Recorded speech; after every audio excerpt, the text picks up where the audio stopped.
Sho Genge, welcome back.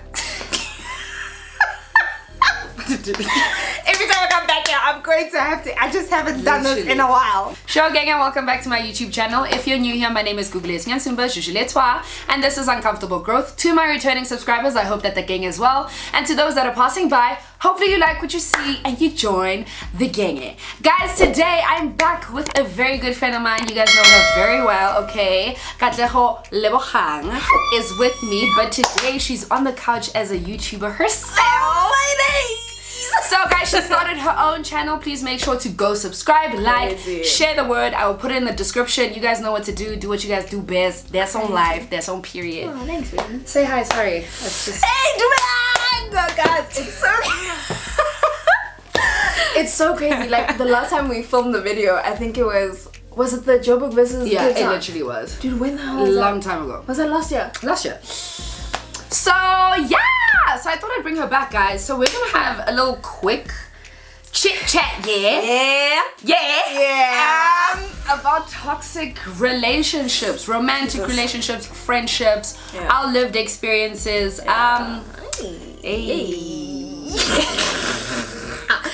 yeah, I will start by saying that I don't think I've been in a toxic friendship. You could correct me, and I'm happy I'm having this conversation with you here. Yeah.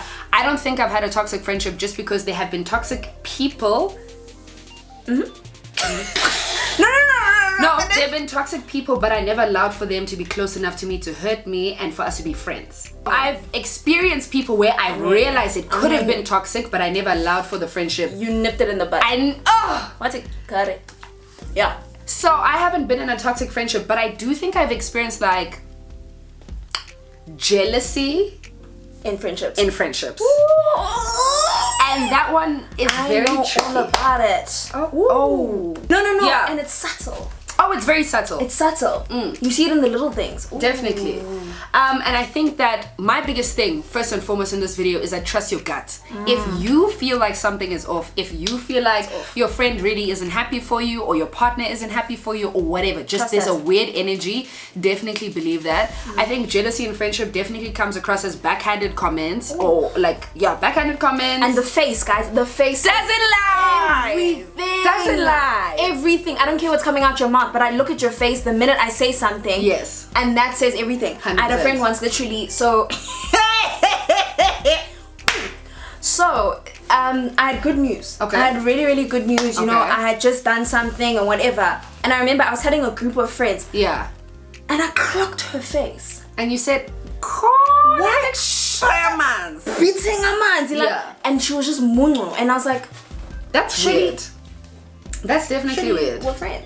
Also, I think another thing with jealous friends is competitiveness. Yeah. Your friends motivate you, you're not competing against them. Exactly. Your friends' wins should motivate you. Exactly. If you're but I will say, I think it's also very fair and very valid. If I'm going through some, actually I want to use our example. Yeah. So there was a time where school was kicking me in the ass and kicking me in the ass. Why are you saying like that? Katleho had actually called me and she was checking her marks to see if she had graduated. And I mean, at the time I was in a very dark place with school. Yeah. So I was on the phone with her. She saw that she graduated and I was like, my friend, I'm so happy for you, but I can't be there the way you need me to be there right now. That I respect. Yeah. It's not a thing of like, oh friend, I'm happy for you. And it's she was actually like, friend, and I got it. You know what I mean? I didn't take it to heart like, oh, Gugu's not happy for me. It was a thing of like, I get that you're going through something, and I'm so grateful that our relationship is so open in the sense that you can vocalize that and be like, listen, I'm not where I need to be, where I want to celebrate you. But I some time, I'll get there. But also what's important is to acknowledge it. So it's like, it happened, I can't ignore it. I must definitely congratulate her, but be honest with where I am at. Exactly. But then come back. When I was better, I was like, okay, my friend graduated. Let's go off. So I think you can like, it's very easy to pick up when someone's energy is very off with you. I think also, I mean, I don't have personal experience with toxic friendships. Friendships, did you see that correct? Friendships. But I think a toxic friendship can be one where you guys maybe are always at odds. I don't find fighting normal. in any sort of relationship. That's the thing. It happens, but it cannot be something that is continuous and constant. There's disagreements. Yes. And then there's fighting. There's fighting. There's a big difference. Yeah. And even in the disagreements, there's a way to have those conversations. Like, that line of respect must always remain. Always remain. Goes out the door. Then yes, you're right. The minute the respect goes out the door, you have to question the friendship. Because if you're struggling to respect me when you don't see eye to eye with me, or you're speaking to me in whatever manner you want, I'm not quite sure. You don't see me. I'm not sure that you're my friend. And the thing is, for me, with my friends, they're such beautiful, strong, powerful women and men. Yeah. And I can't see myself losing respect for them. So the minute my basis for my relationship with them is that respect. Yes. Because I love who they are and I respect and I honor that. Yeah. So the minute I don't see them for who they are, yeah, definitely. and they don't see, and I need that. I think it's a vice versa. Exactly. 100%. Exactly. Like you can't. No. Yeah. I can't have a friend with jealousy. I don't get it. Like I don't get it. Like it's fine. Like Ukugu was saying about the whole thing of like jealousy. I think jealousy is a normal emotion. It's normal. You feel it. I think what the problem is when you project your jealousy onto other people. Now you want someone else to fail. Yes, you want someone else to fail. You're not happy for someone else. I think there also, again, in friendships, it's so natural to feel jealous because Kat may be succeeding in life and I may be in a hellhole right now and I'm jealous and envious of her. But I will never take that emotion. Like, I wish she fails. I wish she falls. Exactly. That's not and also being able to be honest about it is a very big thing. Like, friend, you're doing really well right now. My life is not like that, so I'm struggling. 100%. But give me 2 seconds. I can't wait to be there with you. I can't wait to be there with you. Yes. And again, guys, like your friends' achievements should really drive you and motivate you. I was watching something. When you don't have friends that put pressure on, that put you and put you under pressure. Hey, they put their pressure power. Put that pressure on you. If you don't have friends that literally drive and put you under pressure to push yourself to your extremes, then just reassess your circle. Because honestly, guys, if all of you are just okay with just like being stagnant, then like, guys. I also think that toxicity can show itself in friendships in that like, I've seen people be friends. I've seen people, like 2 people be friends. Yeah. And sometimes the one party will be very scared to speak up about their feelings or how the other friend has hurt you. If you are ever...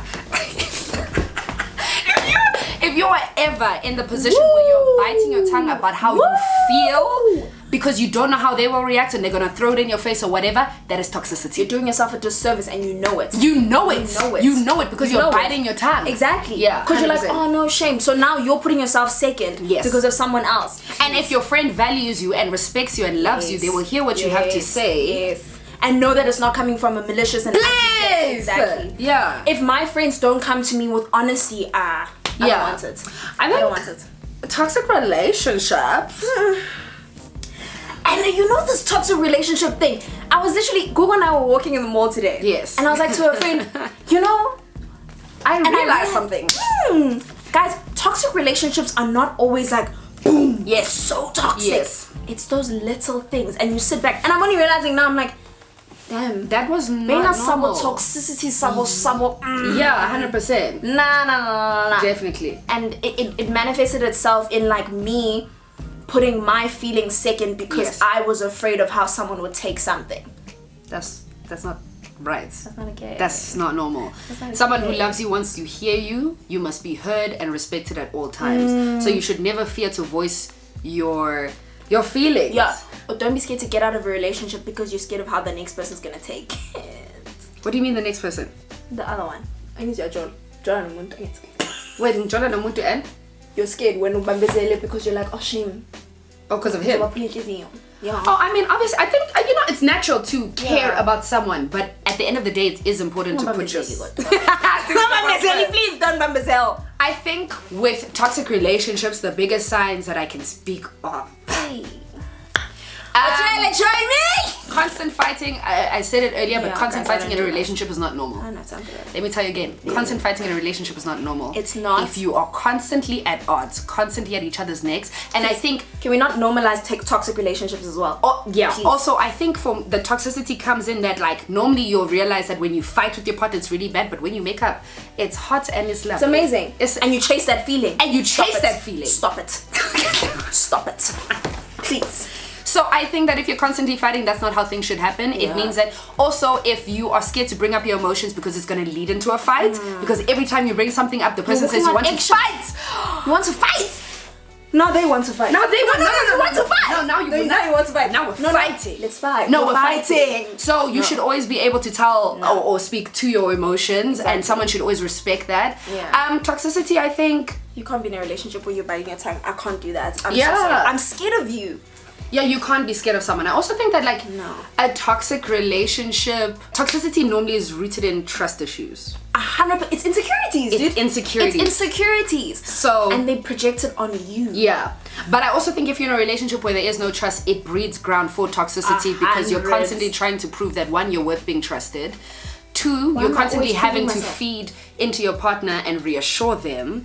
And three, I think that when there is that weird space, you're naturally just gonna go at each other and like nitpick at everything that happens. We're human also, like we're human, but you need to be in a relationship where your voice is heard. Definitely. You need to be in a relationship where you've created the kind of like sort of communication, sort of like whatever, where you know that I can vocalize something and have it heard for what it is, and not take it and insinuate this and that and now make it a guilt trip thing and make me feel guilty for vocalizing how I feel. Also, you should vocalize something once. Anyone who respects you will listen to you the first time you say it, and they'll take it into note. I will never have to say that again. No way, I will say we're humans. So I can say something once and it can slip up again as a genuine mistake. But you must remember also, because I told you. Exactly. No, you must try and make note of it, but I'm trying to say that we're also human, so I guess forgetting is fine. But when if you're repeating yourself and you're asking for the same things continuously, and normally it's the bare minimum, I don't think that's a healthy relationship for you. Choosing violence. Yeah, to be in. I also think you're in a toxic relationship when you start to doubt yourself and you question every step of your way in the relationship. How you speak to the person, you don't know how they're going to receive what you're saying. You don't know if you're saying the right thing. You don't know if you're being the right partner. You don't know where you stand. Because one day, nilela ni right nivuga. Next day, vuga ngomlilo. No, you can't have that. I think anything that isn't stable might be a little bit toxic. Yeah, guys. Also, I think, especially with us being on our mid-20s. I know about what she's saying. I know about that. Crazy. Yeah. I think we're in a space where we're really looking for relationships that are grounded. That are just grounded. Speak on it. I'm trying to be in a relationship where I don't have to question your love. I don't want you to question my love. I want us to build. And in order for us to build, we need to be on the same page, and we need to understand 100%. That I'm here, you're here, let's rock, let's go, let's grow. Definitely. Like, that's it. Let's rock, let's go, let's grow. That's literally what it's about. And I think Kat is definitely right. Like the older I'm becoming, the more I just repel from unstable, unsafe, all of them. Yeah. I run away from instability. Instability. I run away from instability. So if you're never sure of where you stand with someone, if you're not sure about what they're saying behind your back, if you know what I mean, like it should never behind your back. Behind your back. And when you are in a relationship with someone, speak on it. That person must protect your honor at all costs. I'm done. All the time. The person definitely needs to respect your honor. Like in my absence, you must be mine. Also, imagine having a boyfriend that doesn't respect your honor. What's that? How are you my boyfriend? How are you my boyfriend? How am I going in the streets saying you're my man, but my man is not having my back? My biggest one of toxicity. Let me speak to relationships. Privacy and hiding, two different things. Woo-wee! Hey! Two different things. You can be private in that. I think privacy has a lot to do with the people in your life. It's know that you have a partner. Know that we're together. Know that we're together, about us. But don't know about us. You know what I mean? And if you go on a date publicly, people see you, but they don't know. Exactly. You may not post each other, and that is fine. The toxicity comes in being hidden. When you're a secret. When no one in that person's life knows that you're together, it is going to finish your mental health. Let me tell you first and foremost. Because now you self-doubt. You will question yourself. You feel like the person isn't proud of you, and honestly they aren't. They clearly are ashamed. They really aren't. If someone is with you and finds the need to hide you, that is definitely toxic. And I know that you might want to try it. You know what I'm saying? Yeah, because I mean, feelings, guys, you know, there's no master of feelings. Those things will make you do funny things. They really, really will. But I think like it's and we learn, and we're speaking on this because of experience, obviously, of experiencing things, and you can, and it sucks because it's life. You only realize when you're in it and you're like, but guys, please, red flags are usually there in the early stages. Don't allow yourself to go deep into something that is just going to break you. Also, I think from my experience with a toxic relationship, there were things that I allowed in the beginning, and I was like, let me try it out. And the longer you try it for, the more normal it becomes. And the worse the person can treat you because you're already at such a low place. Exactly. You know what I mean? Exactly. Like, they can only just take you. Where else can they take you? Literally, like you're already there. So yeah, man, I think that you just everyone deserves to have friends that are proud of them, like partners that are proud of them, people who love you, that want to love you out loud. And loving someone out loud is different to all of us. Like it may not always be a post on Instagram or whatever, but it's just having pride and happiness for the person that you're with. Exactly. Yeah. It's a thing of like in friendships as well. I think I was having a conversation with someone that like, it's important for me, like I take pride in my friendships, like the people that I'm friends with, you'll know that you'll know who I love, you will know who I love. And I'm not gonna hide it, because those people, one, they mean so much to me, and they're so special to me, and they're just such amazing people. So why, if you're in a relationship with someone and this person is so beautiful and they're so beautiful and pure and like so special to you, why are you hiding it? Also, why would I not want to know your significant other? Why would I not, like, why wouldn't you want to share someone that is special to you with the people that are special to you? I mean, you're hiding them because they're not special and you don't feel like that. So there's some life. Stop lying to other people's children. Stop lying to other people's children. Let them go. 100%, like, let them go. Please, let them go. Yeah. And stop telling people dreams, please. Yeah, don't tell people, you know what I'm saying? But I think that's all we're gonna say for toxicity. I think we'll maybe do another video because I suspect we got a lot to say. I suspect that we have a lot to say. But yeah, I think that if you are in that space, if you're not sure of a friendship, trust your discernment, trust your gut, pray on it. Guys, let me tell you something. As soon as you ask people, as soon as you ask God to reveal and remove, let me tell you something about my God. Fast, quick, in a hurry, so quickly. And you must be ready to listen, because once he speaks, Also, I think even in the removal of certain people, it will reveal a lot to you. So yeah. And you know that whole like you don't know what you got till it's gone. Like sometimes you don't know what you didn't need until it's gone. Ooh. Full stop. Preach on that. Okay guys, we're gonna love and leave you. Guys, thank you so much for watching this video. Please make sure to subscribe to Katleho's channel. She'll be back whenever she's leaving me. She's moving. What's the way Valley? Anyway, guys, love you. Friend, I'm going to Cape Town. You're leaving. Okay, bye guys.